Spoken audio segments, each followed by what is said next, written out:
आज मी स्वतःला मोठा भाग्यवान समजतो की हे ज्ञानदा विद्यार्थी वसतिगृह, इथे असलेले गुरुवर्य प्राध्यापक उपलेंचीवार सर,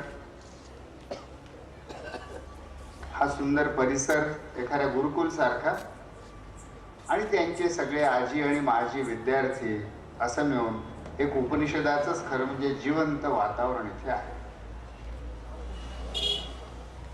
या उपनिषदाच्या शेजारीच अजून दुसरे प्रचंड मोठं गुरुकुल आहे, जे गेल्या 60-70 वर्षांपासून आपल्या सगळ्यांना इथल्या प्रत्यक्ष सेवेद्वारे, कर्माद्वारे जीवन कसं असावं, जीवन कसं जगावं, जीवन कशासाठी जगावं याची नुसती शब्दावली नाही तर कर्मावली प्रगट होते आहे. त्यामुळे वरोऱ्याचा हा परिसर म्हणजे अख्ख्या महाराष्ट्रासाठी उपनिषद परिसर आहे. आणि त्यामुळे इथे येऊन श्रद्धेय बाबा आमटेंच्या नावाने असलेला पुरस्कार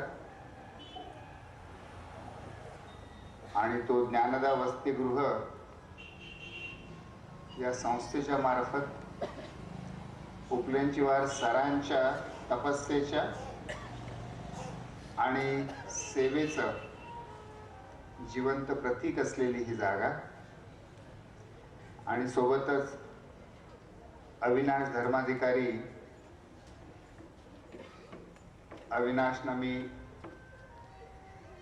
त्यांचं अस्वस्थ दशकाची डायरी, नंतर त्यांनी 96 मध्ये राजीनामा दिला, तेव्हापासूनच त्यांचं कार्य, त्यांचे विचार मी कधी क्वचित जवळून बहुतेक वेळा दुरून बघत आलेलो आहे, त्याचं मनातनं कौतुक करत आलेलो आहे.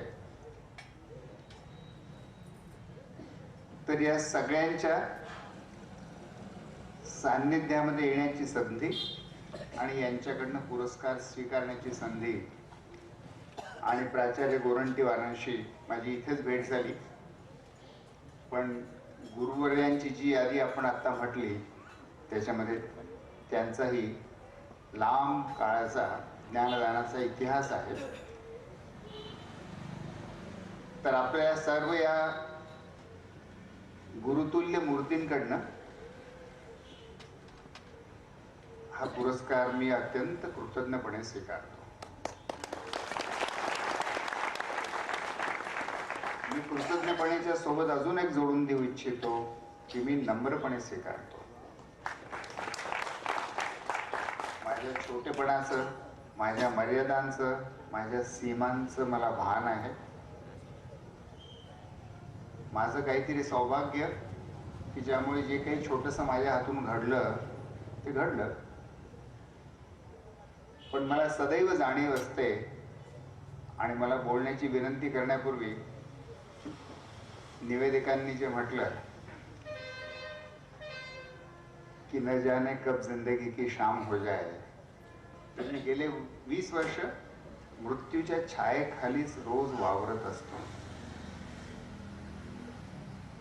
आणि मला माहित आहे की कदाचित उद्या मी बघणार नाही. आणि वस्तुतः असं डेमोक्लिसची तलवार वस्तुतः आपल्यापैकी प्रत्येकावरतीच असते. माझं सौभाग्य असतं की त्याचं मला माझ्या हृदयरोगाने भान करून दिलं, आणि त्यामुळे अशा अवस्थेत आपण सगळे जगत असताना आपल्या हातून जी काही छोटीशी छोटी मोठी कामं होतात त्याचं कर्तृत्व आपण घेणं मोठा भ्रम राहील. त्यामुळे माझ्या हातनं जर काही झालं असेल तर तो त्या काळाचा महिमा, त्या समाज परिस्थितीचा महिमा असंच होतं. आजच्या या कार्यक्रमाचा मला एक विशेष अनुबंध माझा अजून उल्लेख केला पाहिजे. आदरणीय श्री श्रीधरराव पद्मावार हे या पुरस्काराचे प्रायोजक आहेत. त्यांच्या परिवाराशी माझा संबंध बहुतेक लोकांना माहीत नसणार असा आहे. कमलताई इथे बसलेल्या आहेत. कमलताई माझ्या शिक्षिका राहिलेल्या आहेत, आणि सेवाग्रामच्या ज्या शाळेमध्ये मी शिकलो तिथे 6वी मध्ये त्या माझ्या वर्ग शिक्षिका होत्या. ती शाळा मोठी विलक्षण होती.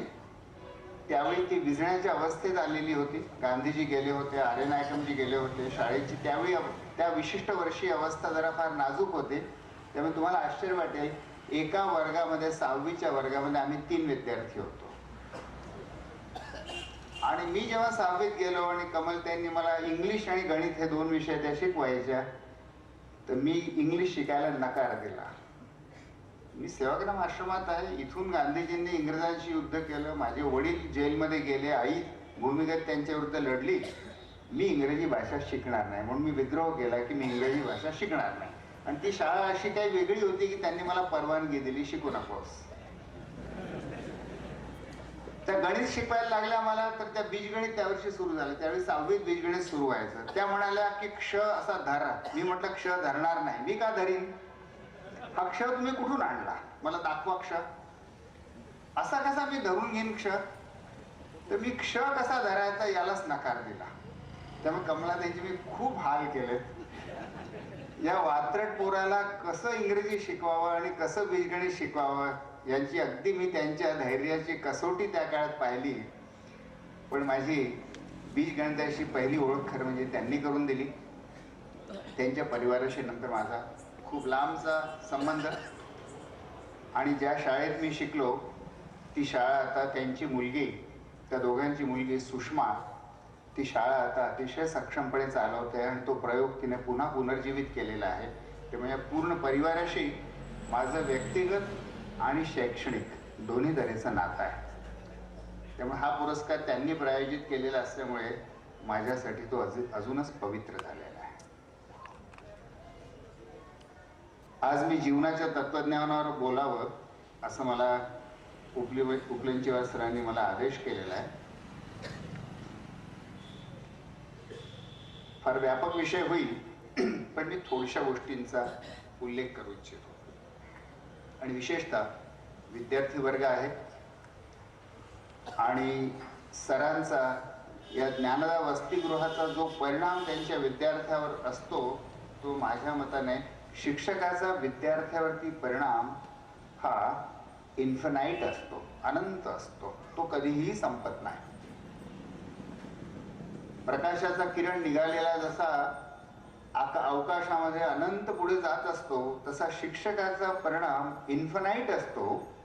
कारण तो त्या विद्यार्थ्यावरही असतो आणि त्या विद्यार्थ्याच्या संपर्कात येणाऱ्या प्रत्येक व्यक्तीवरती होतो आणि त्यांच्या संपर्कात येणाऱ्या प्रत्येक व्यक्तीवरती होतो. म्हणून सतत ज्याला गुणाकारच असतो, ज्याला कधी अंत नसतो, असा शिक्षकाचा परिणाम असतो. कोण्याही राज्यकर्त्यापेक्षा, कोण्याही धनवंतापेक्षा, कोण्याही सेलिब्रिटीपेक्षा किंवा कोण्याही शस्त्रसंपन्न वीरापेक्षा देखील शिक्षकाचा परिणाम जास्त मोठा, जास्त व्यापक आणि जास्त कायमस्वरूपी असतो असं मी मानतो. आणि म्हणून इथे जे विद्यार्थी आहेत, विशेषतः तरुण मुलं आहेत, विद्यार्थी आहेत, त्यांच्यासाठी जीवनाचा तत्वज्ञान त्याने मला भारी शब्द सांगितला आहे, पण मला जेवढं शक्य होईल त्याविषयी मी बोलण्याचा प्रयत्न करेन. आपलं सगळ्यांचं जे जीवन आहे मित्रांनो, त्याची अवस्था सध्या कशी आहे?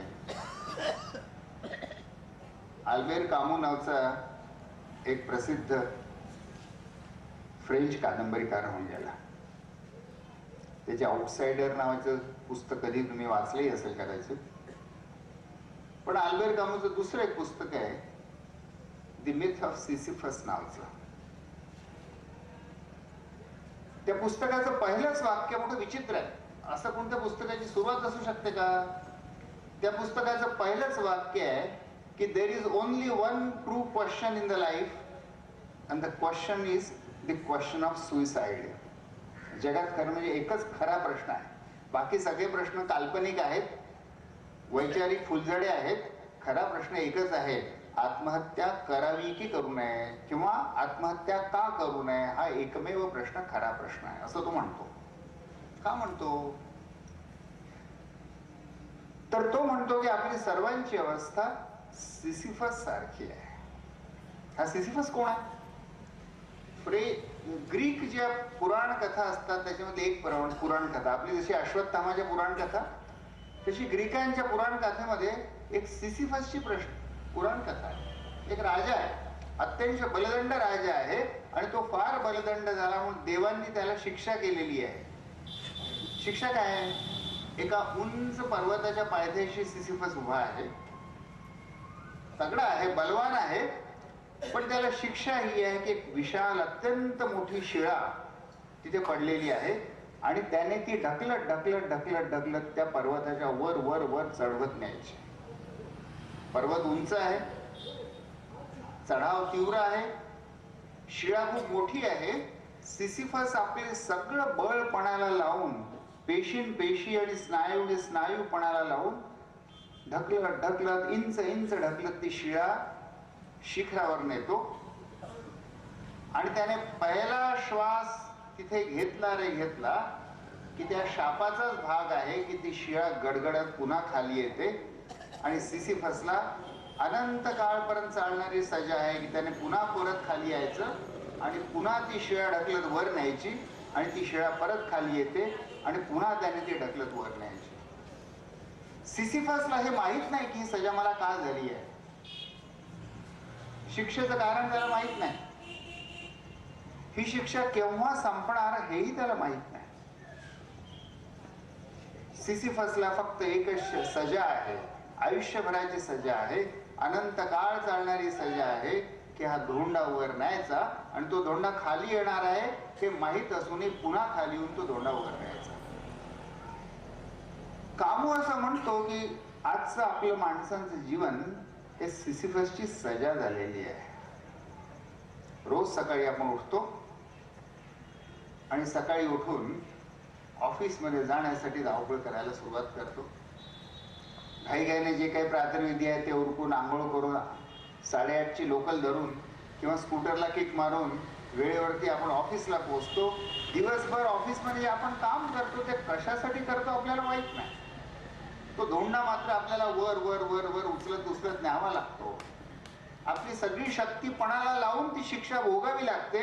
पण शिक्षा अशी विचित्र आहे की का आपण ते काम करतो हेही आपल्याला माहित नसतं. या कामाचं काय होणार आहे, कोणाला फायदा होणार आहे हेही कळत नसतं. आणि रात्र संपली की तो दिवस पुन्हा दुसऱ्या दिवशी तो धोंडा त्या पर्वताच्या पायथ्याशी आलेला असतो आणि दुसऱ्या दिवशी पुन्हा तीच सजा असते, तो दिवसाचा धोंडा वर नेणे आणि रात्री त्या धोंड्याने आपल्या जागी परत येणे. आपलं जीवन एक अंतहीन सजा, एक अंतहीन शिक्षा होऊन जातं. याच्यापासून सुटका कामू म्हणतो एकच आहे, आत्महत्या करावी की करू नये हा प्रश्न. पण मला याच्यापासून 2 उपाय दिसतात. एक उपाय कामूचा, पण दुसरा उपाय असा की ही शिक्षा, हा दिवसाचा धोंडा वर नेण्याची जी शिक्षा जीवनाची मला आहे, त्या शिक्षेला मी अतिशय सुंदर अशी पूजेमध्ये परिवर्तित करू शकतो जर मी त्या धोंड्याला वर नेण्याला काही प्रयोजन प्रदान केलं तर. रोज आपण जे करतो ते जीवनाचं आयोजन आहे. नोकरीच्या द्वारे असो की शेतकरी शेतीमध्ये नांगर धरतो ते असो, आपलं रोजचं जीवनाचं काम हे खरं म्हणजे जीवनाच्या आयोजनाची धडपड आहे. पण हे सगळं आयोजन कशासाठी मी करतो हे माहित नसेल तर ती सिसिफसची सजा होते. या सजेपासून जर मुक्ती हवी असेल तर जीवनात कर्तव्य तर तुम्हाला आणि मला करावंच लागणार आहे, धोंडा तर उचलावाच लागणार आहे. पण हा धोंडा मी का उचलतो याचं प्रयोजन, या जगण्याचं कारण जर मला सापडलं, आणि ते कारण असं कुठूनच सापडत नसतं, ते कारण मला स्वतःला शोधून काढावं लागतं. तर माझ्या जगण्याचं कारण जर मला सापडलं किंवा मी ते शोधून काढलं तर मात्र हे रोजचं कर्म, रोजचं कर्तव्य ही शिक्षा न होता पूजेचा विधी होऊन जातो. म्हणजे या जीवनाला शिक्षा समजायचं की जीवनाला पूजा समजायचं. हे याच्यावर अवलंबून आहे की माझ्या जगण्याला काही हेतू आहे का. आज महाराष्ट्रातला युवा जर आपण बघू, 40 वर्षाच्या पूर्वीच्या युवासोबत मी तुलना करतो, जेव्हा मी विद्यार्थी होतो त्या काळच्या महाराष्ट्रातल्या युवाची स्वप्न फार थोडी होती. BA BCom शिक्षण पूर्ण करायचं, मग कुठेतरी बँकेमध्ये किंवा शाळेमध्ये किंवा पोस्टामध्ये नोकरी लागायची, एकदा लागली की स्टॅम्प पेपर चिपकावा लिफाफ्याला तसं चिपकून राहायचं, 60व्या वर्षी रिटायर व्हायचं. रिटायर झाल्यानंतर पुण्याला पर्वतीच्या काठी 2 खोल्यांचं घर बांधायचं आणि त्याच्यानंतर रोज सकाळी संध्याकाळी पर्वतीचे खेटे पेन्शनर मग घालता घालता एक दिवशी मरून जायचं. महाराष्ट्रातल्या सरासरी मध्यम वर्गाचं सहसा स्वप्न त्या काळात हे होतं. आजचा जो तरुण वर्ग आहे तो पूर्णपणे बदललेला आहे. आजच्या तरुण वर्गाच्या डोळ्यामध्ये चमक आहे, त्याचा कणा ताठ आहे, त्याला हाजी हाजी करण्याची खरं गरज नाही. नोकरीच्या शिवाय अनेक क्षितिजे त्याला खुणावत आहेत. त्याच्या खांद्यावर लॅपटॉप आहे, त्याच्या हातामध्ये मोबाईल आहे, त्याच्या कमरेखाली मोटरसायकल आहे. आणि आजचा हा तरुण उद्याची भाकरी मला मिळेल की नाही याची त्याला असुरक्षितता नाही आहे. माधुकरी मागून शिक्षण घेणं ही आता विद्यार्थ्याला गरज उरलेली नाही आहे. त्यामुळे महाराष्ट्राचा युवा आता जगावं कसं, उद्याची भाकरी कशी मिळवावी या विवंचनेतनं बाहेर पडलेला आहे. आणि म्हणून जेव्हा जगावं कसं या विवंचनेतनं आपण बाहेर पडतो तेव्हा दुसरा खरा कळीचा प्रश्न उभा जो राहतो आपल्या समोर तो हा आहे की जगावं कशासाठी. विक्टर फ्रँकेल नावाचा एक लेखक होऊन गेला. त्याचं एक मोठं सुंदर पुस्तक आहे, छोटंसंच पुस्तक आहे, मॅन सर्च फॉर मीनिंग नावाचं. हा विक्टर फ्रँकेल मानसरोग तज्ञ होता. दुसऱ्या महायुद्धामध्ये हा ज्यू असल्यामुळे याला जर्मनांनी कैदेत टाकलेला आणि तो जो कैदेचा कॉन्सन्ट्रेशन कॅम्प होता, सगळ्या कैद्यांना शिक्षा देण्याचा जर्मन कॅम्प, त्याच्या अवतीभोवती विजेच्या तारांची कुंपणं होती, त्याच्यातनं वीज खेळली होती. आणि या सगळ्या कैद्यांचं जीवन अतिशय दुःखाचं होतं, अतिशय कष्टाचं होतं. आणि अनेक कैद्यांना आता याच्यापासून सुटकाच नाही तर याच्यापेक्षा तर सरळ त्या विजेच्या तारावरती आपला देह झोपून द्यायचा, मुक्ती. आणि विक्टर फ्रँकेलच्या लक्षात आलं की आपल्याही मनामध्ये आत्महत्येचे विचार यायला लागलेले, की हे सगळं कष्ट भोगण्याच्या पेक्षा या तारेवर एकदा झोपून दिलं की मुक्ती. कसं स्वतःला आत्महत्येच्या विचारापासून दूर करायचं, स्वतःला देखील. आणि त्या कैदेमधले हजारो कैदी होते की जे निराश होऊन जीवन संपवावं का असा विचार करायला लागले होते. आणि तेव्हा विक्टर फ्रँकेलला एक मोठा सुंदर सूत्र सापडला. त्याच्या पुस्तकात तो फार सुंदर म्हणतो की those who know the why of living have no problems about the how of living. मी कशासाठी जगतो हे जर मला सापडलं, हे जर मला कळलं तर मग मी कसं जगतो आहे हे सगळे प्रश्न दुय्यम होऊन जातात. मग माझा पगार किती, माझ्याकडे 1 जोडे की 2 जोडे, माझ्याकडे 4 ड्रेस की 8 ड्रेस, माझ्याकडे काळा कोट की लाल कोट की माझ्याकडे कोणताच कोट नाही, माझ्याकडे स्कूटर की मोटरसायकल की मारुती की होंडा सिटी, सगळे प्रश्न दुय्यम होऊन जातात. जगावं कशासाठी याचं उत्तर जर सापडलं तर जगावं कसं, जगण्यासाठी काय हवं मला, हे सगळे आयोजनाचे प्रश्न दुय्यम होऊन जातात. त्यामुळे आज आपण इथे आनंदवनच्या शेजारी बसलो आहोत. आपल्या समोर खरं म्हणजे विचारार्थ प्रश्न असा आहे की माझ्या मित्रांनो, अख्खं आयुष्य आपल्यासमोर पडलेलं आहे, त्याचं उत्तर आपल्याला शोधून घेतलं पाहिजे की जगावं कशासाठी. मी तुम्हाला काही कसं स्वतःला आत्महत्येच्या विचारापासून दूर करायचं, स्वतःला देखील. आणि त्या कैदेमधले हजारो कैदी होते की जे निराश होऊन जीवन संपवावं का